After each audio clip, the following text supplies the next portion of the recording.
Hey everyone, this is Leo Young with Impressive Talks and Thoughts, Episode 7. And I wanted to bring this up because I was thinking about it last night. This is basically my talk on Marcus Holloway and Aiden Pearce, both from Watch Dogs 1 and Watch Dogs 2. Well, they're both not in either game. Well, one of them is, but the main topic is their system. Now, one thing I wanted to speak about was the new, or not the new, but the lack of the morality system. Because in Watch Dogs 1, you were a vigilante. And when you hurt someone or killed a cop, you lost like reputation. You would become a violent person or a good person. It depends on how the world sees you, alright? Now, the Watch Dogs 2 doesn't have that because I accidentally hit some woman on my first, my first 10 minutes in the free world. And then I waited for that dee but nothing happened. And that's the weird part because the entire game, the whole mechanic, basically the whole system of the game is that you want to get like a positive type of. Hold up, there's a spider. I gotta kill this real quick. Be right back. All right, sorry about that. That spider just tried to like drop down on me and take me home with him, feed me to his children or her children. Oh no, spiders are kind of weird to me. But back to the main thing, the morality system. The entire like second game, the entirety of the second game, the thing that gives you like the push, the drive to do what you do, is the reputation you gain with the entire city of Los Angeles.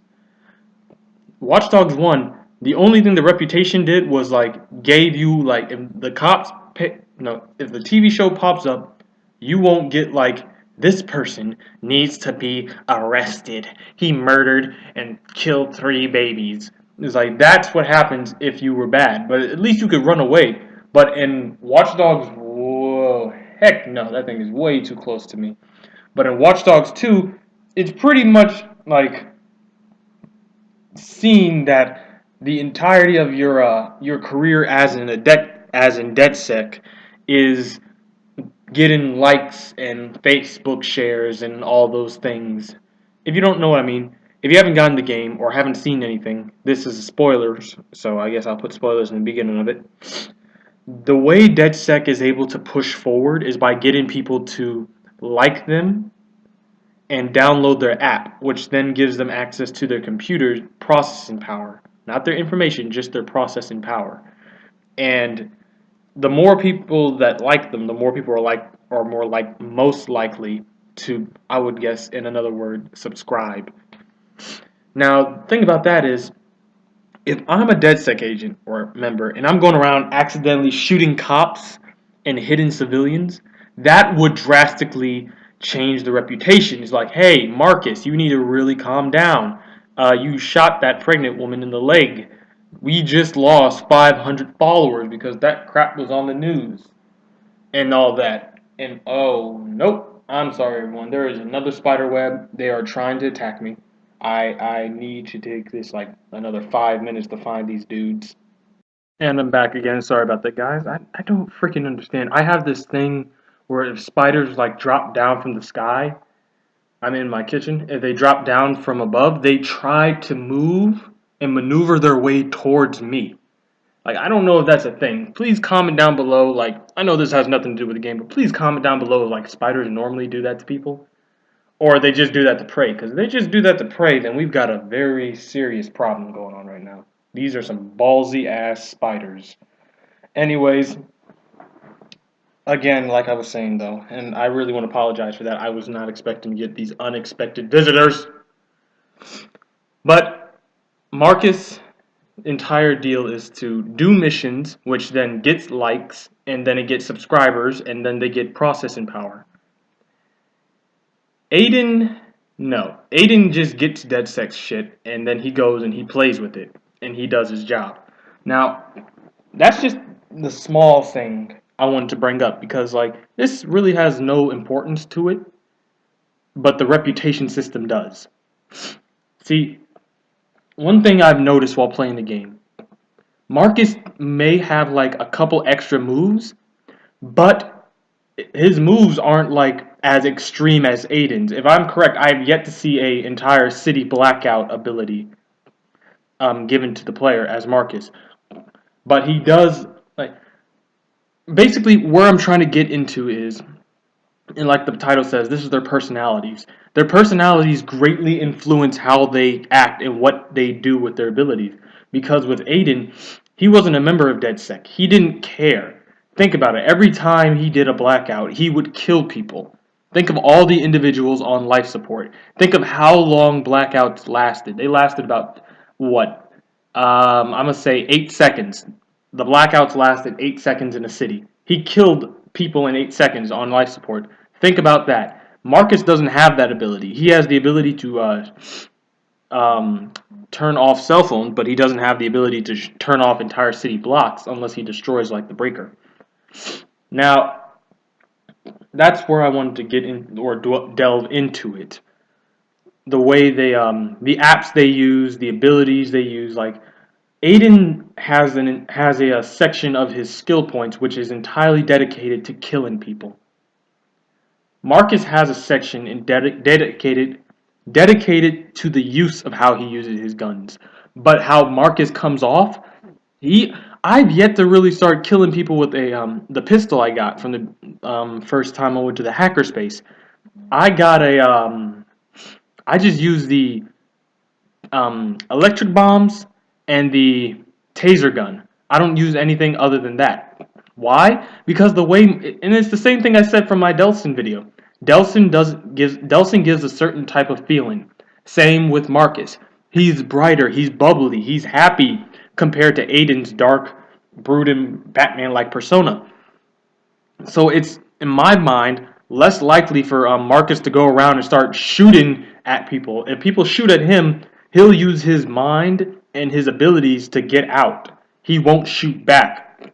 He'll fight you, but he won't kill you unless it's really, really necessary. And that's how Marcus comes off of me. He seems more like the I'll sneak in, I'll get what I need, I won't kill anyone. I'll knock them out, yeah, but I won't kill them. There's yet to be a cutscene where he pulls, yet that I've seen, where he pulls out a gun. Aiden will pull that pistol out real quick. I'm at the scene where Lennie, and another spoiler, where Lennie hacks DeadSec and does the whole, and Marcus has to go basically talk to her, see what she wants. And Lennie's over here talking shit like, oh, if you don't do it, I'll start naming names. And Marcus is like, I'll go back to DeadSec and tell them. I'm sitting there thinking to myself, Aiden would have beat the shit out you with that police stick. You would have been on CNN. Angry white man beats angry lesbian chick. That would have been the main headline. And he would have gotten away with it too, because it was for those meddling dead kids. DeadSec kids. I don't know Five Nights at Freddy's stuff going on here now. But do you see what I'm trying to say? How they act, how they do their job, influences how they use their tech. Marcus has a lot of distraction abilities. Yeah, he still has the bomb exploding attack, but that's a one-hit kill. Aiden, on the other hand, he has the one-hit kill. He has the sniper rifle. He has all of it. But I'm sorry. Those spiders are just. I see the webs again, and I don't see where the spiders are though. Actually, the webs just fell, so I'm a little worried about that. But yeah, Aiden and Marcus. I don't have arachnophobia, just so you know, so don't like send spiders at my mailbox. But it's just I don't like to be bitten unless it's for fun. We're not going to go into that. Might have to do a video on that, but not right now. Now, I've been talking a lot about Marcus. Let's go to Aiden. Aiden Pearce, the main quote-unquote protagonist of Watch Dogs 1, was not a member of DeadSec. In fact, he was a lot more single. He did everything on his own. And you can pretty much see that. Like, Marcus, the way he acts, he's very happy. He's outgoing. Aiden, the way he acts, like every time someone calls him, he's like, what do you want? Yeah, maybe I'll just go on by and put a bullet in someone's gut. And it's like, Aiden, yes, again, he is called the vigilante, but really, he doesn't come off as a vigilante. When like the main thing I've been noticing is the bank account hacks. Aiden takes probably $150 to $200 from people's bank accounts. Marcus, the most I've ever seen him take in my gameplay is 100 from a rich person. So Aiden's over here, and if you remember where he started in Watch Dogs 1, he sleeps in the in a crappy little motel. He basically goes Punisher style, and if you don't know what I mean by that, Punisher kills mobsters and he takes their money and weapons. Aiden kills people, takes their money and their weapons, and that's what he uses to continue his gain on trying to find a murderer. Aiden has a one-track mind, though. He wants to find the people who killed his niece. Marcus, he wants to help DeadSec open the eyes of every single person on the world. He wants to expose the world. I mean, the government and all Bloom's dirty, dark secrets for what they really are. Aiden has no damn care for that. Aiden wants one thing. He wants revenge. I don't think he's ever been able to see the bigger picture, and that's fine and all, but it's like when you see Marcus, he sees the bigger picture. But that's where I have to switch because I said I was going to talk about Aiden, but that's Aiden. He's basic. He wants to get this done. He wants to go there. He'll kill people to get there, but after the job is said and done, he's done. He'll stop. He'll go do whatever the hell he does. Marcus, this is my main thing. Marcus is a fanatic. And you don't know what a fanatic is, I'm not going to tell you because I don't fully remember, but I have a good idea. It's basically a person who's crazily devoted to the cause. At one point, DeadSec in Watch Dogs 2 hits a snag, and DeadSec is just like, no, we quit. We're not going to do this anymore. We got effed over. We were being used. We can't push on. And Marcus is the one who brings them back together. There's after that there was a chat between Marcus and Satara, the quote-unquote leader of DeadSec of San Francisco. And the reason I say quote-unquote is because apparently they don't have a leader system. It's just a group of people working together. There's no definitive leader. There's a person like Horatio who helps tactical support, but other than that, no.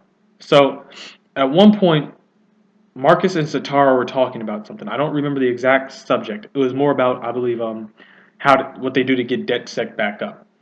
And Marcus goes like, "Hey, man, yeah, it's all worth it." No, wait, I remember now. They were talking about killing people, basically, not straight up like murdering people, but more like they're about to go to war. DeadSec is about to go to war with a hacker group and a racist biker gang. And Satara says, that's not what most of our people signed up for. We signed up for exposing the truth, not getting into gunfights. And Marcus, after all of what she just said, he says, yeah, but in the end, it's worth it. And Satara, and you see the little caption with the subtitle, ... yeah, ... yeah, it's worth it. Satara has to say it to herself to believe it. But Marcus he's right there. He's ready to pull out his pistol and start fighting people. Yeah, he's not a killer in my mind, but he's definitely a freaking fanatic. He's strongly devoted to his cause. And the thing is, Marcus was wrongfully prosecuted, but at least he got away with it. Josh, another member of DeadSec from Watch Dogs 2, they pretty much talk about what he is. Because of his autism and the way he acts, CTOS basically says no pills, no life insurance, no coverage, nothing for you. And Josh basically got screwed over by that. I don't know what happened to Wrench. I haven't gone that far into his backstory. And Horatio he's just one of those type of people. He wants to expose the truth. Now, Marcus and Josh are two people who were hit the hardest at the moment. I don't know about Wrench, but they were hit the hardest. He and Josh, well, you would think, well, not because of Josh's autism, but Josh would be just as angry, but he's not. Sometimes Josh has to sit down too and go like, man, we messed up. Marcus, he sits down, he says, man, we messed up. I'm going to go back out there. I'm going to fuck some shit up. Wrench, give me my gun. and those explosives you made in the toilet. Anyways, I believe that's all I can talk about. There's not much I want to go into, mainly because I haven't beaten the game, and the game came out about what 6 days ago. And this video is wow, it's one of my longest recorded ones, not longest audio ones. I mean, longest audio, not longest recording. But I hope you do agree. If you've made it this far, comment down below if you believe I'm right or you believe I'm dead shit wrong. Because we all have our opinions, and that's what DeadSec is, I guess, trying to fight for. And that's a fun little. You know what? I'm gonna put this in the end because I want to get to it for my next video or another video down the road. Ubisoft has made another game where both sides come off as gray. Yeah, you could sit there and go like, oh well, nobody needs to be spied on. Nobody needs that type of shit. Yeah, you're right. Nobody does. But it does help. The system does help. It has its snags. It has its flaws. And what if the system gets 100 people wrong a year? But out of the 100 people in America it gets wrong, it gets the rest of it right. What if that? I mean, think about it. CTOS flagged Josh for being bad. It flagged Marcus for being a threat. And they've pretty much come up to show why. Josh is a hacker. Marcus is a hacker. No matter what. There are good hackers, yes, but they are still hackers.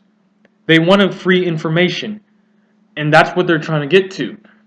DeadSec wants the free information, but at the same time, is the information they're trying to free really worth the risk in the life of other people? And the reason I'm saying this is because when you look at it you go back to Assassin's Creed 3, Templars versus Assassins. From Assassin's Creed 1 to Revelations, we all thought the Templars were evil because they wanted world domination. You play Assassin's Creed 3, they pretty much show you, no, the way the Assassins talk about us, we want world domination. The way we actually do our crap, we don't want world domination. We want to help everyone be equal. You can't be mentally free but call yourself equal. You can be equal but not mentally free. Do you understand what I'm trying to say there? Ubisoft has once again created a game where two sides can look so, or one side could look so right, but in reality, it's just as gray as its enemy. And I'm really excited and interested to talk about that topic in about another video. I'll just pretty much call it the Ubisoft, Ubisoft morality effect, because they do a really good job at it. And even in Far Cry 4, and I'm guessing I'm gonna have to pull up all these games for my next video, and I really hope you guys are interested in hearing it, because I'm really interested in talking about it.